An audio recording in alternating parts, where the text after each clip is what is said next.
Hello and welcome back to this second of 3 videos about Titian's Diana and Callisto. In this video, I am going to look at the meaning that is inherent in the way that Titian has portrayed the bodies of Diana and Callisto respectively. And I also ask, just how does Diana define the term chastity? So firstly, let's look at Callisto. She is not in control of her body in any way, shape or form. She's being forcibly disrobed by these other nymphs, interestingly enough, 3 of whom are also naked. So I've talked about how in these works quite often the female nude is vulnerable and her vulnerability is emphasised by the fact that the male protagonist is clothed. While here it's taking the idea in a slightly different direction, because actually the only difference between Callisto and the other nymphs is her, well, 2 differences really, her demeanour and her pose. She is effectively completely incapacitated. She's lying really awkwardly on the ground and she can't right herself even if she wanted to, because her arms are effectively, both arms are effectively being restrained. But actually this pose was commonly associated with hysteria. Arms thrown out, head back, crying. If you thought that Andromeda had a blotchy face, Callisto is definitely a rival. But it's her stomach that really catches the eye. It's painted incredibly thickly, so much so that the paint actually protrudes from the canvas, making it, in many respects, quite an uncomfortable viewing experience. So, was this a mistake by Titian? Was he just layering paint on top of the other because he was trying to rectify something that had gone wrong? No, of course it wasn't, not at all. It's an aesthetic decision that he's made.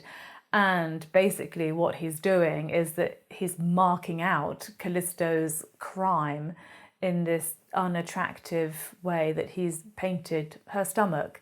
So he's sort of conflated her so-called sin with her appearance.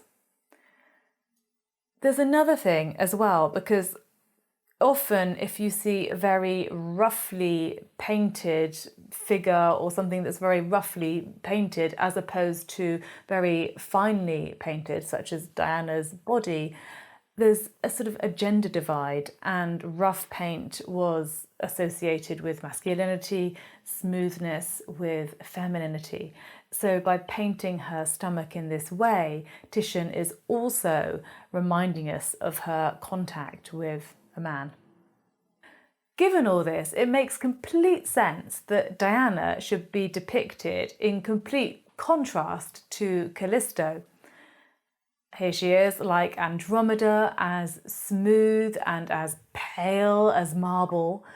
But in this instance, I think that Titian is being both circumspect and somewhat audacious. Diana's chastity was such that even to depict her naked was an extreme act of impudence. So what Titian has done is metaphorically clothed her in marble, therefore likening her to the statues of classical antiquity. And in doing so, he's sort of elevated her above the vulgarity of being a mere object of desire.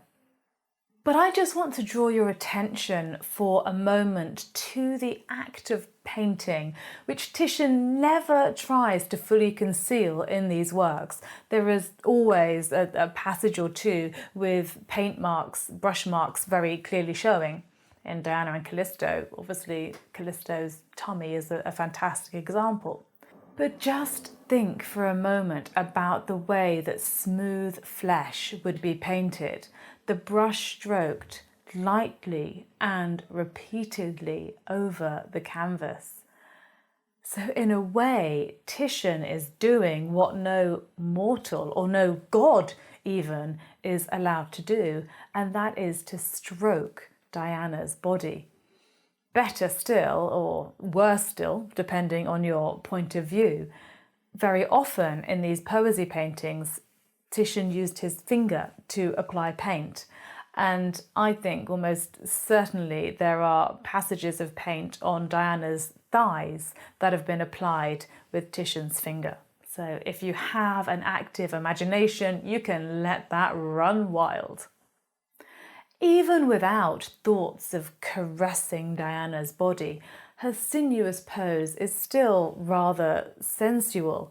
And then just look at the way that she's apparently casually placed her hand on the back of this nymph to her left. Surprise, surprise, Titian is at it again, evoking this tactility of warm flesh under lovely silken garments. But here he's also, of course, playing to the sapphic overtones of the painting, because how could we forget? Callisto was seduced by who she thought was Diana. So I have to wonder what chastity actually means to Diana, at least in Titian's hands, if she's so ostentatiously singling out her new favourite. Was it odd that Callisto thought that she was being seduced by her? Food for thought. So in the third and final video about Diana and Callisto, we are going to look at how it formed a pendant pair with Diana and Actaeon, and also if paintings could talk, I think that these two would have a few very good stories to tell. Hello, Duke of Orleans, you know who you are. Bye.